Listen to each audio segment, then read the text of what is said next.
today we try and become a legendary knight by training and traveling the world to cement our legacy through tournaments, not war. Also, this video is sponsored by Paradox Interactive, so if you want to get the DLC for yourself, there will be a link in the description, and if you pick up the Chapter 2 bundle, it's only $5 more, and you get 3 additional DLCs. So welcome to Tours and Tournaments finally. Of course, our goal today is to become a fantastic knight in many tournaments, but as you can see, we are starting right by here, and you may be wondering, why here? What has this got to do with being a knight? Now, the French do have chivalry right by here, look, so we can spar with our knights to gain modifiers that can make us a better fighter, and when we hold tournaments, we can do jousts. But of course, the main reason, as I'm sure you're aware, we must destroy the final Carling. Perfect, look at that. Look, I know this isn't helping me in any way, but look, if you start in this area, it's just something you have to do. Like, it's just wrong not to take out the Carlings at the first chance you get. And once this is sieged,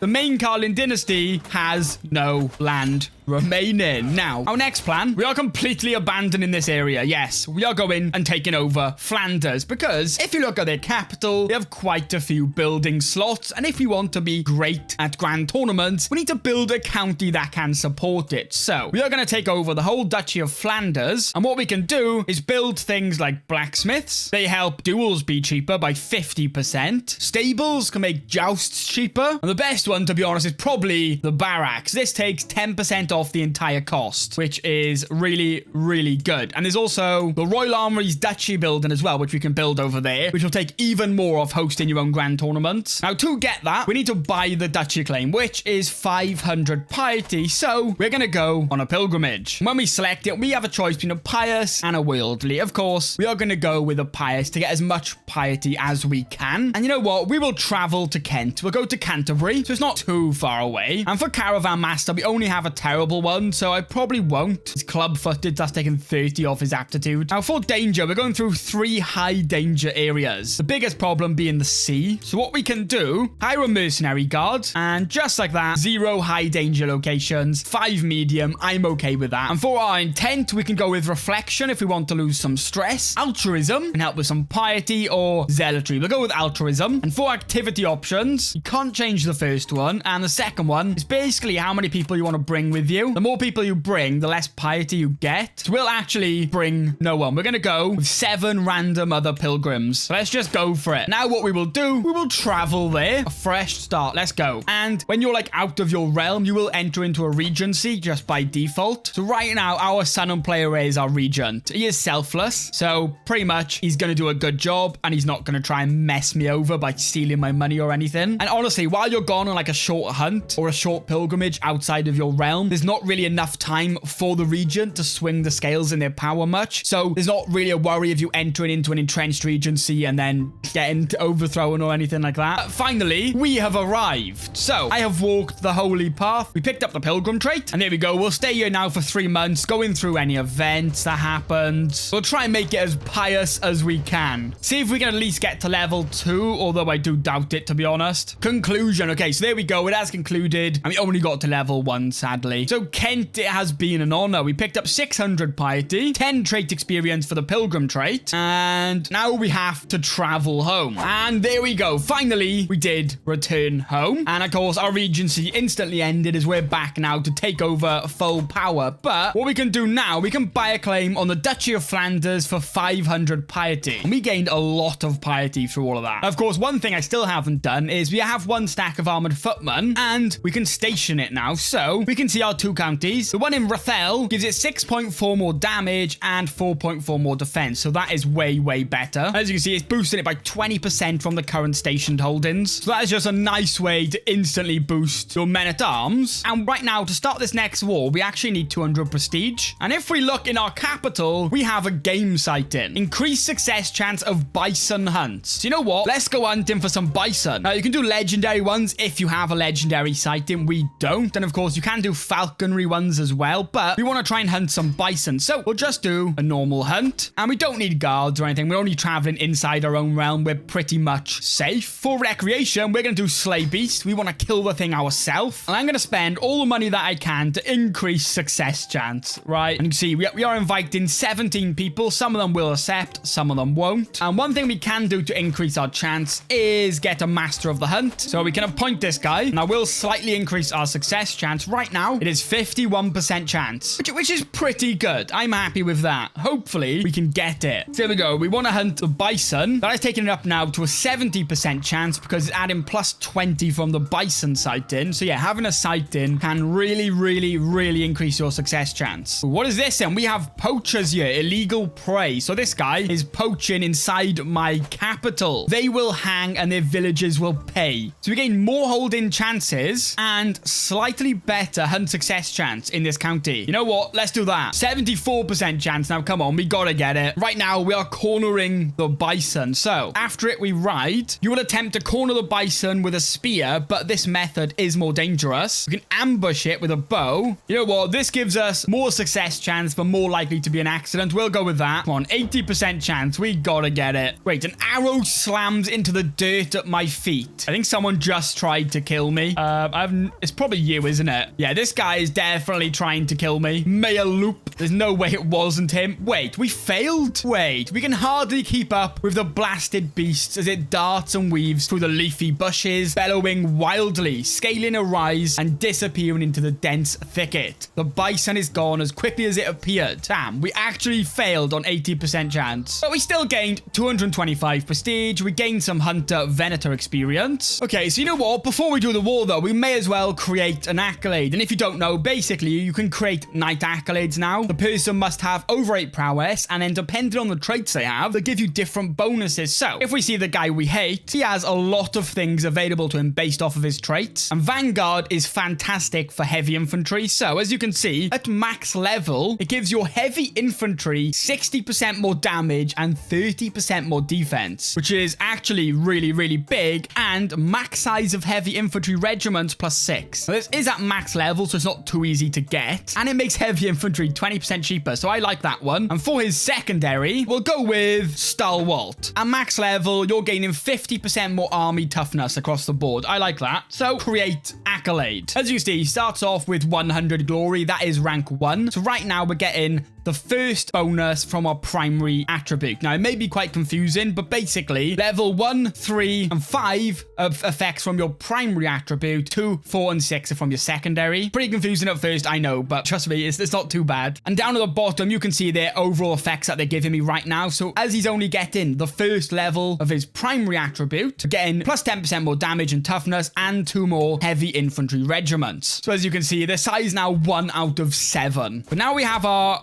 great accolade. I say we can go to war. We are going to call our ally as well, as we're definitely going to need some help. And as you can see down here, if you hover over it, this icon just means you have an acclaimed knight in this army and the effects they're giving us. So right now, yeah, 10% more damage and toughness. And luckily, he's also getting attacked by like a peasant revolt, and they've taken his capital and everything. So we can take on his armies now, hopefully. And this war should be as good as over. They just lost a battle to the peasant uprising as well. They have such a little army left, but there we go. Enforce that. And we have now taken the Duchy of Flanders. And now we actually hold the duchy capital. We can really now focus on building it up into the perfect place to hosting grand tournaments. It might take a while, but that hopefully should give us a chance to like raise like an insane child with like strong Herculean and stuff to just dominate in tournaments. We will also be traveling around to do some other tournaments if there's some hosted near me, but hosting our own is probably the best way to guarantee we actually have some to go to. So bringing the price of them down is going to be really essential. So here we have, for a duchy building, the royal armories, and as you can see, they take 25% off the cost of hosting a grand tournament here. They also do help with army gold maintenance and damage and defense. But the main thing we want is that grand tournament cost to come down, as we have pretty much built everything else that we need. So we are making decent money now. We just need a good child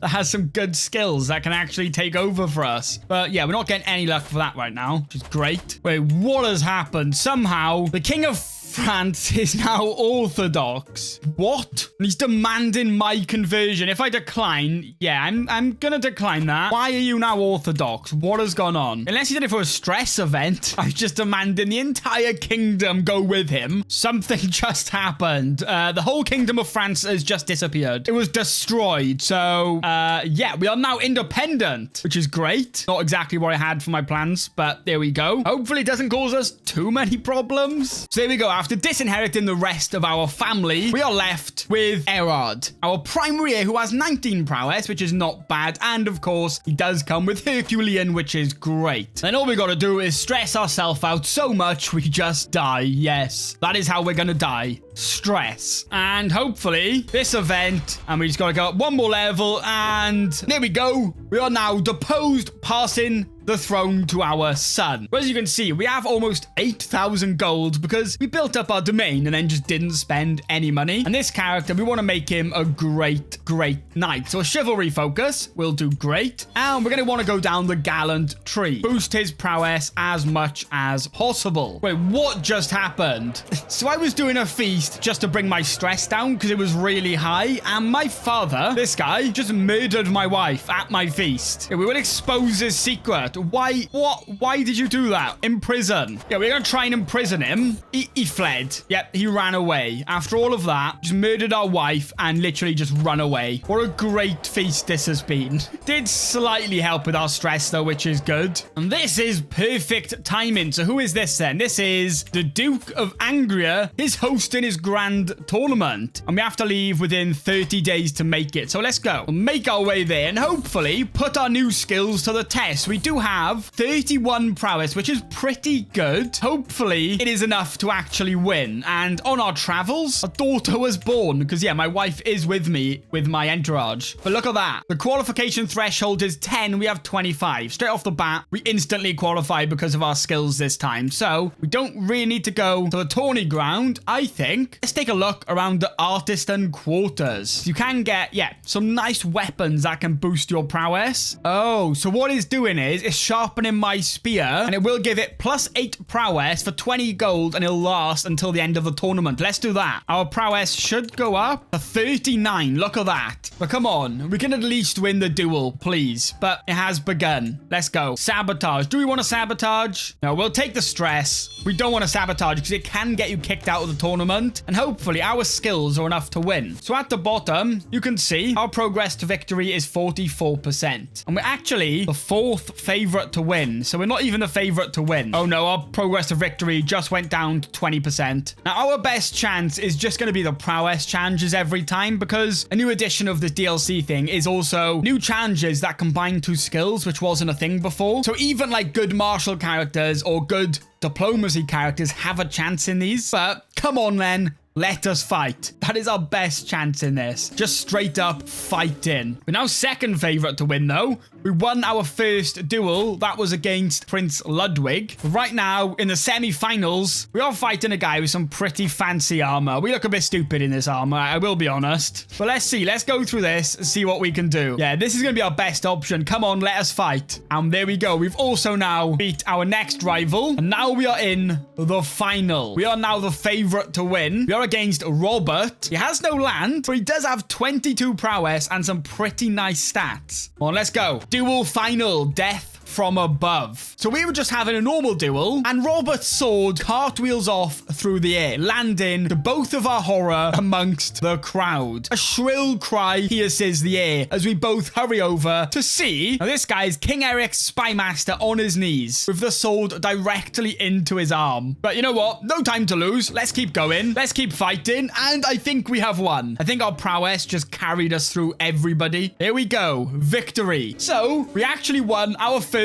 contest. So for that, we gained 750 prestige, 80 gold, gifted duelist for 5 years, which is more prowess and more prowess per level of fame. And of course, now we have won an actual event. At the ceremony, we are going to get an artifact for that. And of course, these duelist bonuses are going to help me when we host our own tournament after this. But next up, we have some wrestling. And this time, we are actually the favorite candidate to win, which is really big. So hopefully, there's a good chance. We're going to bet on ourselves if we can. Yeah, we'll bet on ourselves. And because we're such a high favored candidate, we only gain 5 extra gold. But as you can see, we're now third favored to win, behind Godfred and Cadvan. And straight away, we are fighting the favorite. That is our first opponent. So let's see, what can we do? Keep it simple, keep it safe. Let's take him out. Come on. We knocked him out, putting us back up to being the favorite. And our prowess has carried us all the way to the finals, where we face, I'm just going to call him Count Bert, the Count of Dice. So he has a unique nickname. His heart, determination, and simply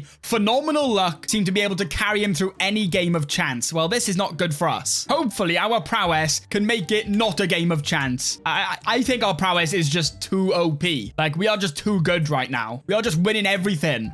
Once again, yeah, we beat him. We collected our bet as well. Accomplished grappler now for 5 years, which is a huge health boost, hostile seam resistance, and a boost to a Hastaluda trait gain. But there we go. We have won the first 2 events. Now, the next one is archery. I can't imagine us being as good at archery, but I mean, we gotta try. If we can win archery, we have a chance of winning everything. So I am winning. Victory is close. Only a few more arrows are remaining for each competitor. The end is at hand. One last knock. Come on. Let's do it. We're on 32%. Wait, we actually won. How did we win the archery? So for this one, we gained Merry Aim for 5 years. Ooh, +3 archer damage. That's really big. I wonder how much Hastaluda trait experience we're going to gain after this. Like, we're already halfway through the horse one, but I imagine we'll gain some more at the end as well. So we're not even close to the top of being favorite for this one. But let's see if we can pull something out of the bag and win an entire tournament. But of course, this is like team-based, so you can't really just win it yourself. Although, now have at them is a prowess and martial challenge. And because of how good we are, 99% chance we increase our score moderately and we gain some Hastaluda experience. But it is a team effort. Can we win? Into the fray. The shadows loom as the battle wears on. The fray shrinking as contestants limp away. Wheeling my horse, I think back to what has transpired so far, such as when I was cornered by 3 opposing knights. Events are clearly coming to a head. As tired battle lines are drawn up once more, the opportunity to stamp my mark on the contest is now. So what can we do? I will win a soldier's victory. Yes, come on. This will be huge. Can we win it all? It's looking good. One more push. So this is going to decide everything. We actually won. Wait, no, we lost. No. King Ludwig's team beat ours. But what a chaotic sport. So we won 3 out of 4 events here. So we have the conclusion. So for our artifacts, we got a prized mace, which is +8 prowess, more knight effectiveness, and an extra knight. That is huge. And we got 2 of these, more vassal limit, and this other one, +9 knight effectiveness. So yeah, we honestly got very lucky. You can see from the 3 events, we gained all these effects and extra renown. But if we check now, we have a much better weapon. A prize mace. I didn't even realize, yeah, that crusade was still going on while we were all just having a little tournament. All these people were just fighting to the death. We were just having a nice, fun little tournament. Oh yeah, and one thing I didn't mention, in the duels and that, you can actually get killed. It happened to me before. So the duels, even though they're non-lethal, you can sometimes just get unlucky and get killed. So they're actually really risky to take part in. But we're going to let this crusade end, let everybody return home, and then we're going to start a grand tournament to hopefully celebrate a successful crusade. There we go. They won that crusade. So we'll let everybody now get home, get sorted, and we'll host a massive tournament to celebrate everybody. Because hopefully I want a lot of kings to come and join my tournament. I want it to be the best one. You know what? Let's start hosting it then. We'll host it in our capital, and we can have a maximum of 4 contests. So we'll start with a melee, and then we'll go on to wrestling. You know, I haven't done horse racing much. So we'll do a horse race, and we'll end it all finally with a big duel. So my, of course, intent is triumph. We want to win everything that we can. And now, I did mention earlier, if you're the non-martial gender, when setting up a tournament, you can employ a champion so they can take part and hopefully win some rewards for you. But even if you can take part, you can still actually hire a champion and they may just get extra rewards for you. So let's go. Maximum prowess. We have our acclaimed knight here, so we'll select him. He will be our champion, hopefully gaining some glory and upgrading its current acclaimed knight level. But for accommodation, we're going to splash out. Certain negative effects are less likely to fire. So we'll go luxurious encampment. And for prizes, prize artifacts will be of very high quality. It's very expensive, but it's going to cost 1,290 gold to host. So we have the money. So this tournament starts in 4 months. Now, what I'm hoping for is a lot of people join. Right now, there's 224 guests. I want some famous kings, maybe the King of England, to come and join. We can invite him. He doesn't like the French. Fair enough. I understand. But yeah, melee begins in 11 days. And so far, we ended up with 248 guests. The King of Scotland came. He's got to be my target. Hopefully, we end up as an opponent to him. But the first thing is the melee, the big team-based fight, which is the one we lost last time. And of course, our champion is involved as well. Hopefully, on our team. Oh, our champion, look, is actually favorite to win above us. So hopefully, if he does well, he can gain a lot of glory. Wait, what is this? Sloppy standards. One of our stands of spectators have just collapsed. Oh no. So this guy is saying it's an act of God and they shouldn't be punished. You know, we have money. We will compensate the victims. We got so much money. Let's just try and be good. Let's try and have a good event. I really want to win this one, as this is the one I lost last time. And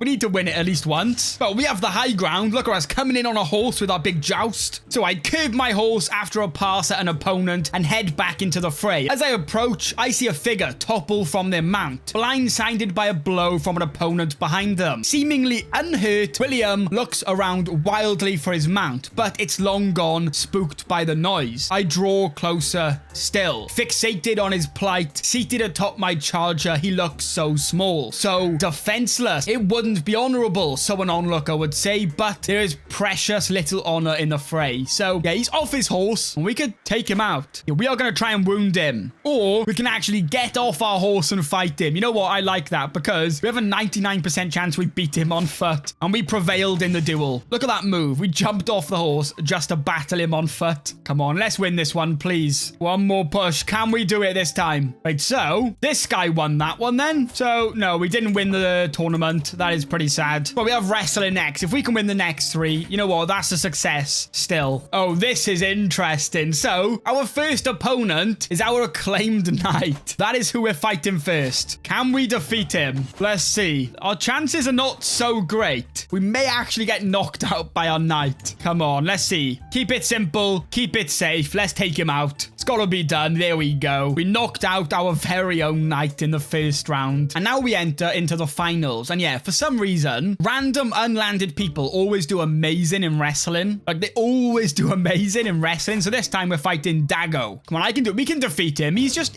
some random unlanded guy. We can definitely defeat him, surely. We knocked them down. Nice. That is a perfect start to this. That liver looks vulnerable. Let's go for it. Come on. Yeah, we got him. So we managed to win the wrestling. Oh, our champion did not qualify for the horse race, but we did. Let's go. We have our fastest horse ready. Can they win? Wait, I won. I actually won. There we go. We did manage to win the horse race. And the final thing remaining now to end this all off is a duel. And duels, we should have no problem. Our prowess is now 54 with all these extra bonuses we've picked up. So my guy is pretty much undefeatable, unless some luck gets involved, which hopefully it doesn't. We are by far the favorite to win as well. Let's go. First round, we are facing Earl Radolf of Oxfordshire, and he's decent, but I don't think decent is good enough to defeat us. I think we just wipe him out. I mean, there's no better stat to have. My counter blow works. There we go. Duel, steel on steel, victory. And sadly, my acclaimed knight once again didn't even qualify, I don't think. And in the final, we are fighting some random guy called Simon. Don't know where he came from, but he doesn't stand a chance. Like, Simon, I'm sorry. There was 0 chance you were winning that one. There we go. Victory. So at that one, we won 3 events. And of course, we did pick the highest prize level. So we got a prize